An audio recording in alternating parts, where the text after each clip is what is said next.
Nuevamente con vosotros en el programa Preguntas y Respuestas.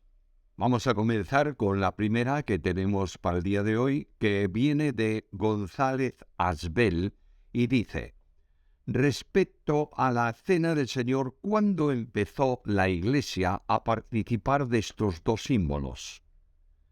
¿Qué fue lo que usaron? ¿Fue un vino fermentado o un simple jugo de uva?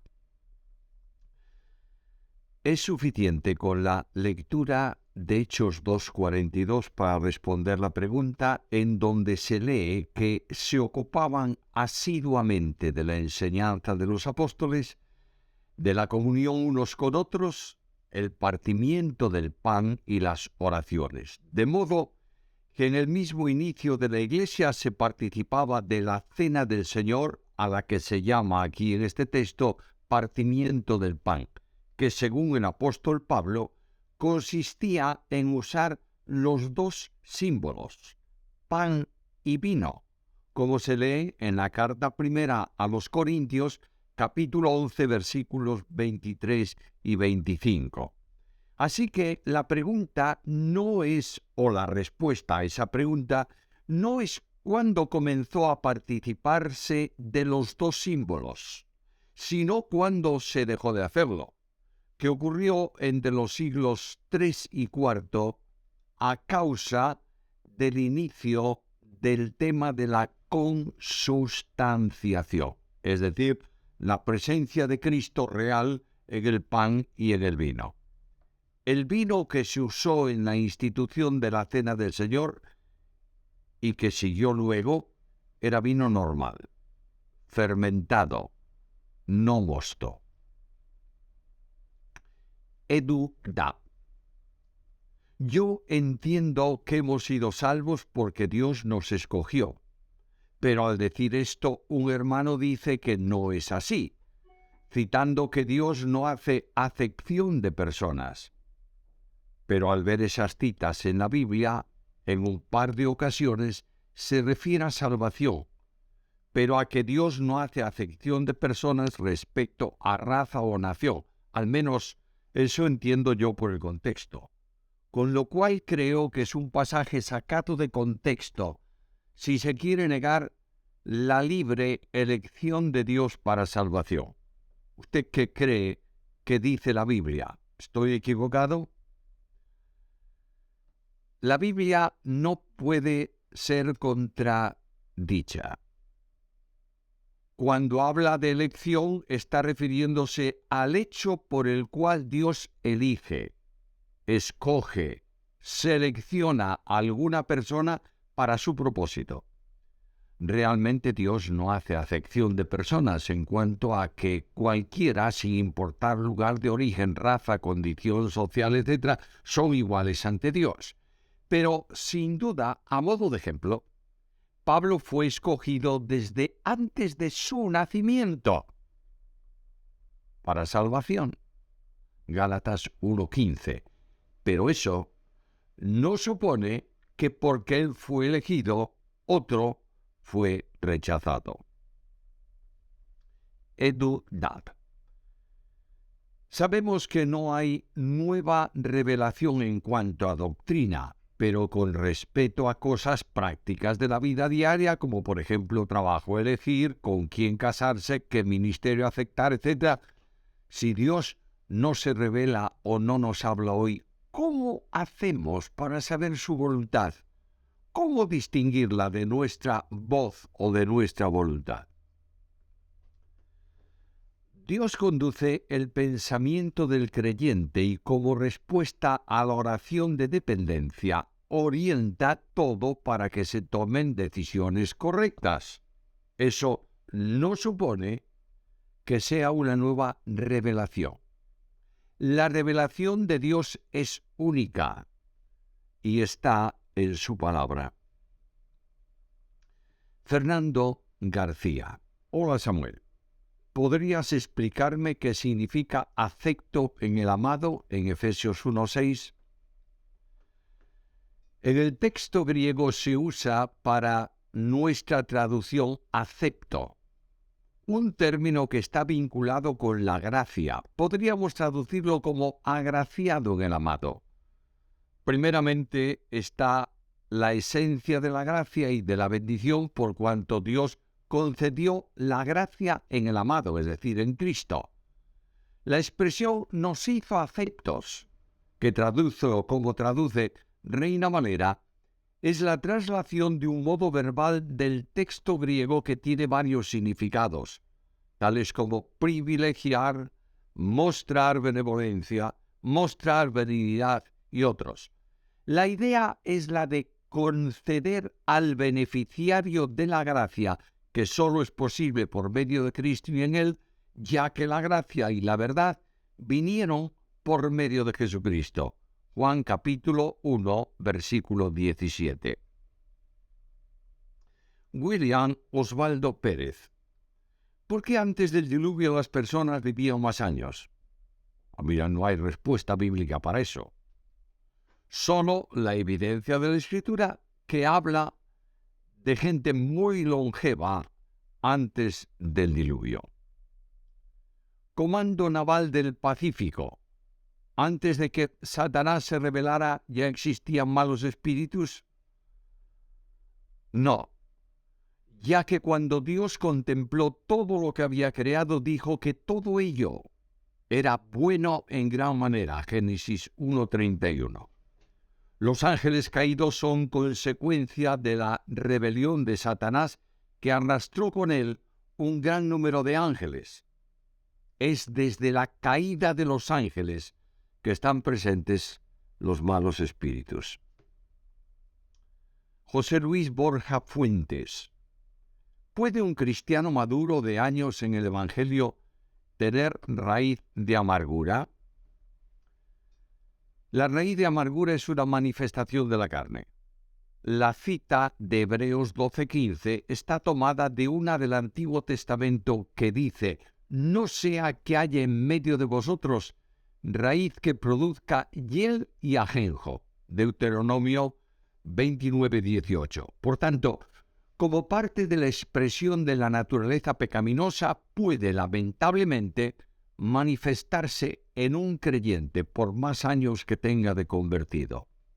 La oración esencial para el tratamiento de la amargura, ya que Jesús dijo: «Pedid y recibiréis para que vuestro gozo sea cumplido», Juan 16:24, es por tanto la oración esencial para erradicar la amargura. Pero todo lo que tiene que ver con el gozo está vinculado al Espíritu Santo que lo produce. Gálatas 5:22. Una raíz de amargura que brota es evidencia clara de la falta de relación, de comunión, de plenitud del Espíritu Santo en la vida del creyente. Mateo Danker.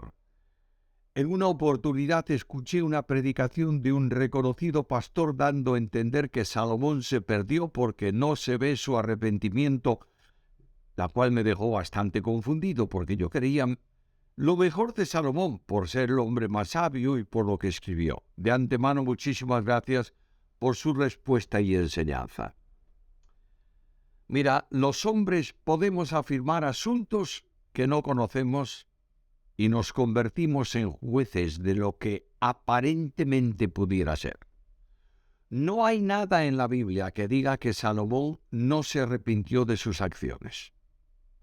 Parece serlo así en la lectura del libro de Eclesiastés.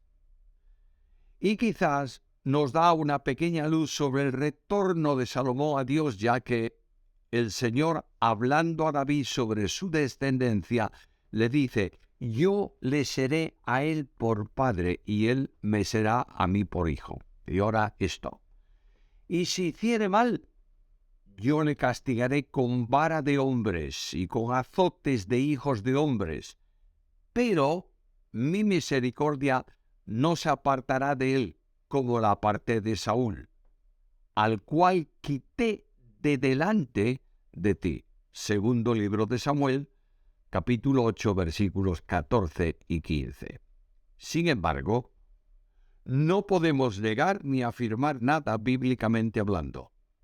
Cuando no se puede afirmar algo con la Biblia, tampoco se debe afirmar desde el púlpito.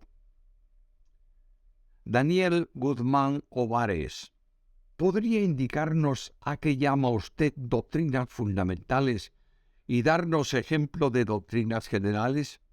Mira, doctrina fundamental es aquella que fundamenta la fe y que no puede ser discutida. Es decir, forma parte del dogma, es decir, es aquello que necesariamente tenemos que creer todos los creyentes. Por ejemplo, una doctrina fundamental. Jesús viene, Él lo prometió, por tanto, es fundamental que creamos que Cristo viene, que Cristo regresará a la tierra. Doctrina general dentro de la fundamental. ¿Cuándo va a volver? La doctrina fundamental no tiene interpretación más que esta. Jesús viene. La general puede tener más de una, porque algunos piensan que puede venir antes de la tribulación, otros a la mitad de la tribulación, otros después de la tribulación. Eso es una doctrina general. Pero la doctrina fundamental es incuestionable. Jesús regresa. Wilson Holguín. ¿Qué es el recasamiento? Bueno, con brevedad, casarse, divorciarse y volverse a casar. El Compat H1. ¿Qué opina de la Biblia latinoamericana? Ya se formuló varias veces esta pregunta y ya la contesté. Yo no la conozco. Por tanto, no puedo opinar sobre ella. Óscar Benalcázar. Mi pregunta es referente a la salvación. ¿Qué es lo que ocurre primero, el hecho de creer y después la regeneración, o la regeneración primero y luego creer? Ya que, escuchando algunos predicadores, dicen que primero ocurre la regeneración, y si no hay regeneración, no es capaz de creer. ¿Puede aclararme esta duda? Salvación. Hablar de tiempos en cuestiones de salvación cuando la salvación es de Dios y está en el plano de la eternidad es un recurso filosófico para que el hombre entienda algo. La regeneración es uno de los resultados de la salvación. La salvación es por gracia y se alcanza, la Biblia es clarísima, en el momento de creer. Cree en el Señor Jesucristo y será salvo. Por tanto, la regeneración es consecuencia de la fe y no la fe consecuencia de la regeneración. Debe entenderse que la salvación es creer en Cristo, como se le dijo al carcelero de Filipo. Y esta demanda se le presenta antes de su regeneración. La idea de regeneración antes de la fe es simplemente una elucubración filosófica para justificar una posición teológica. Óscar Benalcázar. Quisiera saber si es correcto decir que Dios aborrece al pecado y no al pecador, o que Dios aborrece al pecado y también al pecador, ya que hay varios pasajes bíblicos que mencionan que Dios aborrece o que odia al pecador. Por ejemplo, Salmo 5:5. Aborreces a todo aquel que hace iniquidad. Mira, esta pregunta ya se ha contestado varias veces. Dios aborrece el pecado. Y cuando dice que aborrece al que hace iniquidad, está refiriéndose a quien practica el pecado y hace del pecado su motivo de vida. Por tanto, está identificado con la rebeldía contra Dios, que él aborrece. Sin embargo, a ese pecador le extiende Dios su misericordia y lo acepta en Cristo si cree en él, porque Dios es amor. JCS. ¿Puede precisar en qué no son coherentes, al menos en un punto, las distintas posturas escatológicas e indicar su posición sobre el particular? Mira, no entiendo bien la pregunta, honestamente. Cada posición teológica sobre escatología puede tener algún punto difícilmente sustentable en la Biblia, de modo que habría que hacer un estudio comparativo entre ellas para contestarlas. Si puedes definir mejor la pregunta, sería bueno. JCS. ¿Qué opinión le merece la postura sobre la presencia real, luterana, de Cristo en la cena en contraste con el entendimiento de la ordenanza proclamativa? Hablamos de este tema en el estudio sobre la Iglesia en el punto de ordenanzas. Puedes buscar el vídeo, está en el canal, y escuchar esa reflexión. No hay nada bíblico que sustente que Cristo está presente, no importa de qué manera, en el pan y en el vino. La ordenanza es un acto de recuerdo y de proclamación. Cuando Cristo dice, hablando del pan, esto es mi cuerpo, está hablando simbólicamente a lo que el pan representa. Y cuando habla de su sangre en el vino, está indicando simbólicamente la vida ofrecida para la sangre, la vida ofrecida para salvación de los pecadores. Angélica. ¿Existe el don de danza? He visto danzar en algunas iglesias y dicen que es un don de Dios, así como David danzó. David danzó cuando llevaba el arca y lo hizo porque quiso hacerlo. Pero los dones en el sentido en que deben entenderse en el Nuevo Testamento no estaban en el Antiguo. Y no podemos tomar un episodio histórico para reproducirlo como don del Espíritu en el tiempo presente. Álvaro Gómez Flétez. La corriente apostólica unitaria, solo Jesús. Evidentemente predica un evangelio distinto al de la Biblia, afirmando que el bautismo salva, que debemos ser bautizados en el nombre de Jesús, etcétera, etcétera. ¿Debemos considerar a los miembros de estos grupos como hermanos o deberíamos predicarles el evangelio? Un unitario, no importa quién sea, está en un serio problema. Porque negar la Trinidad es negar la Biblia y negar a Dios. Ellos se niegan a entender las palabras de Jesús. Yo y el Padre somos uno, no una persona en distintas formas, sino una unidad en el ser divino, porque Dios es uno. Quiere decir que Jesús y el Padre son consustanciales en cuanto a Dios. Juan dice que quien no tiene al Hijo no tiene al Padre, porque el Padre y el Hijo están vinculados en inmanencia. Y Jesús dijo que la vida eterna es que te conozcan a ti, el único Dios verdadero, y a Jesucristo, a quien tú has enviado. La salvación está en aceptar la deidad de Cristo en la unidad trina del Dios único y verdadero. Que te conozcan a ti y a mí, dice Cristo. Por tanto, debe predicárseles la verdad bíblica para que conozcan verdaderamente a Dios y salgan de esa falsedad.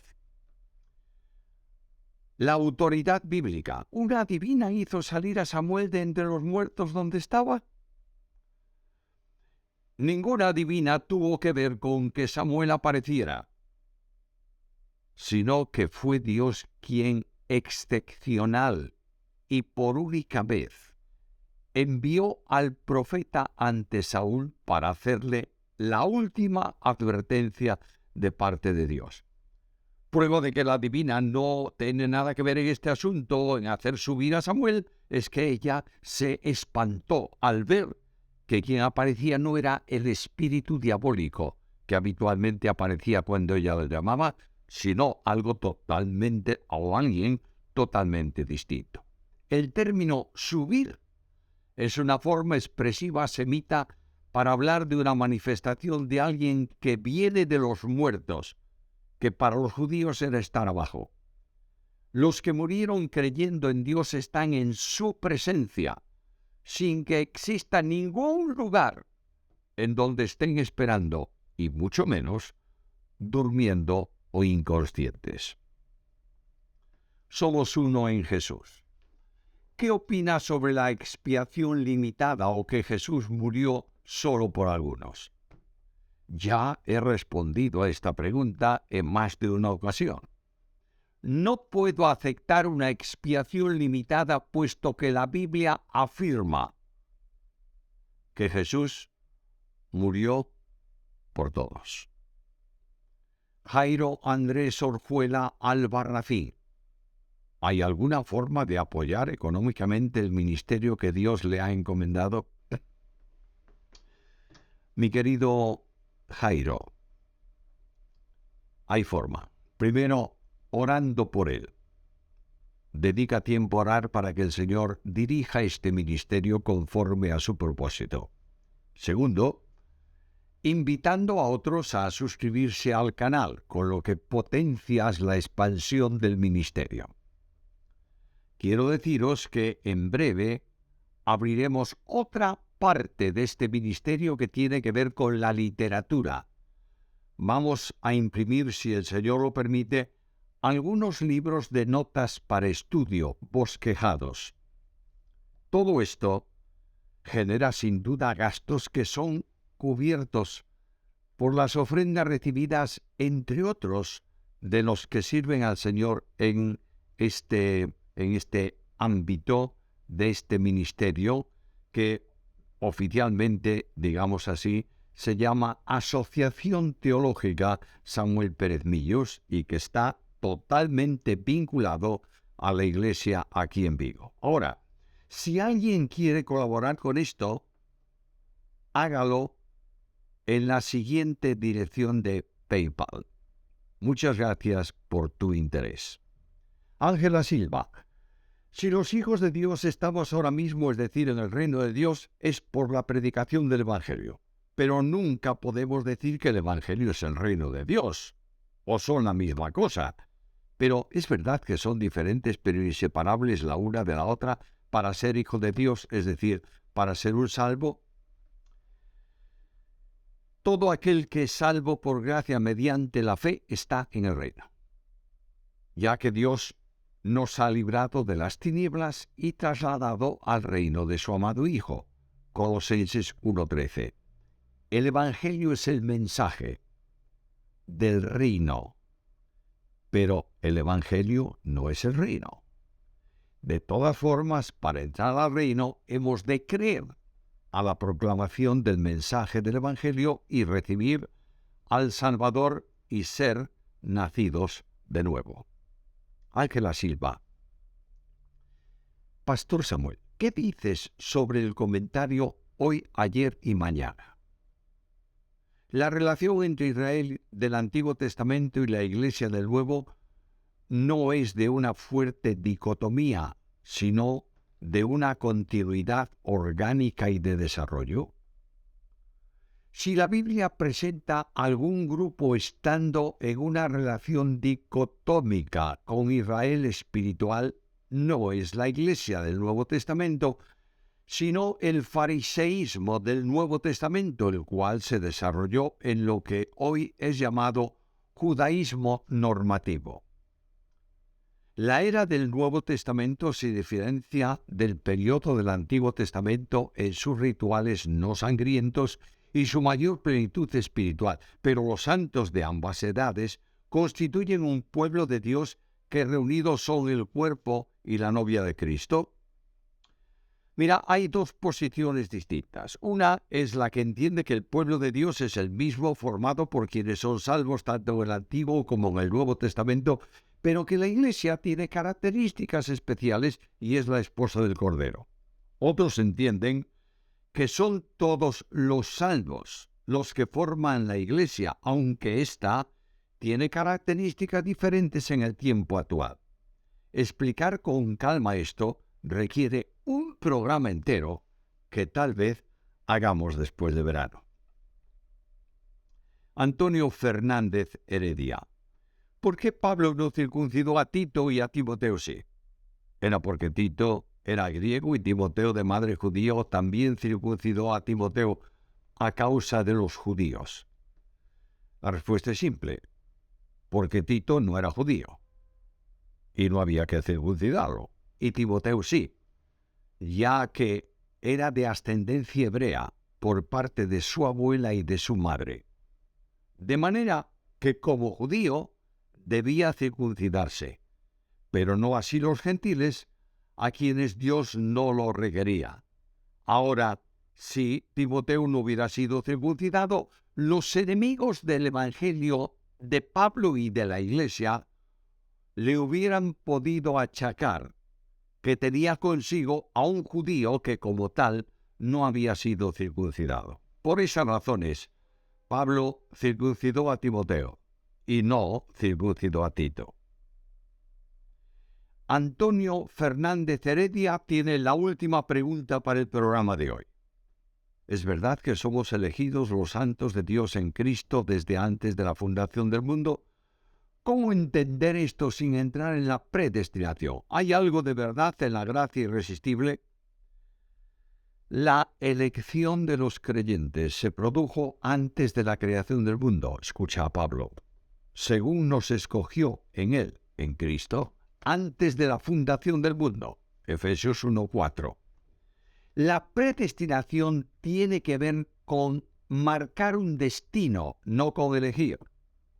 Los salvos, a quienes Pablo llama elegidos, son predestinados para ser hechos conformes a la imagen de su Hijo. Romanos 8:29. Los que no creen tienen un destino marcado, que es el lago de fuego. La gracia irresistible es un concepto filosófico y no teológico. La salvación es de Dios, pero la responsabilidad de condenación es del hombre. Con esto cerramos el programa de hoy. Os invitamos a estar presentes en el próximo programa de preguntas y respuestas, y mientras tanto oramos al Señor para que bendiga vuestras vidas, vuestros hogares y vuestros ministerios.